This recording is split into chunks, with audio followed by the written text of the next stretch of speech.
Review Supply Chain Studi Kasus PT Nippon Indosari Corporindo atau Sari Roti.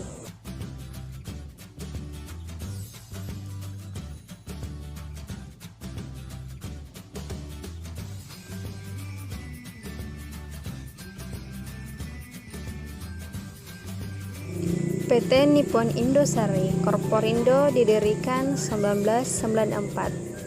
Mulai beroperasi membuat roti komersil tahun 1996.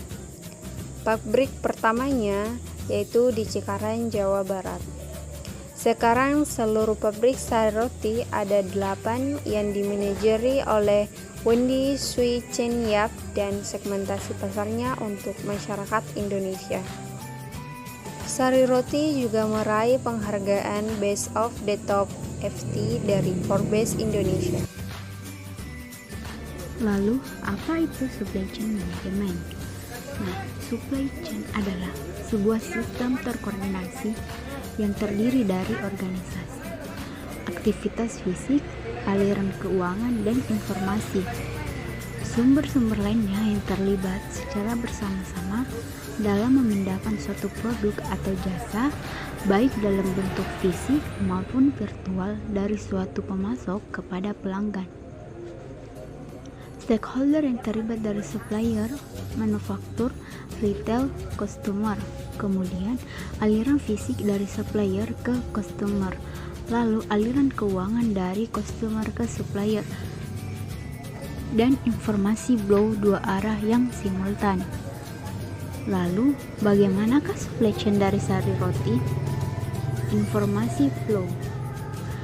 Permintaan konsumen yang masuk melalui barang distributor menjadi dasar pelaksana proses dari sistem produksi. Setelah dilakukan perhitungan material atau material requirement planning untuk membuat jumlah roti yang dipesan. Kemudian, bagian produksi menjalankan proses produksi berdasarkan dari MRP tersebut. Aliran fisik. Pasar yang menjadi tempat penjualan sari roti dibagi menjadi dua, yaitu pemasaran modern dan pemasaran tradisional. Aliran keuangan berhulu dari customer melewati retailer modern atau tradisional, lalu ke distributor, sampai akhirnya ke supplier. Untuk menunjang kelancaran supply chain, Sari Roti menggunakan sistem SAP atau System Application and Product in Data Processing untuk memantau keadaan pasar saat ini, pasokan bahan baku, jumlah produk yang dipesan, dan bagaimana penjualan produk pada agen-agen penjual. Adapun perangkat lunak yang digunakan yaitu konsep just in time, advanced planning dan optimization tool, dan radio frequency identification. Just in time berprinsip hanya memproduksi jenis-jenis barang yang diminta, sejumlah yang diperlukan dan pada saat dibutuhkan oleh konsumen. Tujuannya untuk mengefisienkan proses sehingga tidak diperlukan adanya stok di pusat distribusi.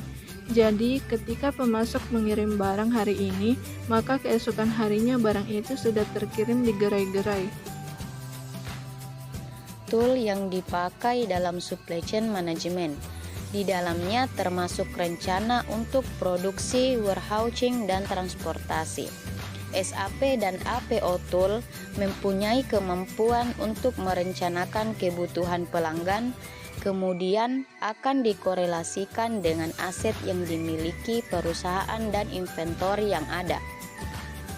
Setelah itu, hasil dari penggabungan ini akan menjadi input untuk supply chain network planning, kemudian mengubahnya menjadi demand planning, termasuk rencana produksi, pergudangan, dan transportasi. Di dalamnya juga ada saldo material, tenaga kerja, dan antisipasi permintaan pelanggan, termasuk kendala yang ada dalam memenuhi permintaan pelanggan. radiofrequency identification, yaitu sebuah teknologi di mana informasi mengenai barang yang diproduksi dikirimkan melalui gelombang frekuensi menggunakan mediatik atau chip. Mencakup tahapan mulai dari bahan baku yang termadai pemasok, kemudian dimasukkan ke dalam proses produksi sampai menjadi barang. Jadi, sistem ini mendukung pelacakan jika terjadi gangguan pada material dan hal yang lainnya.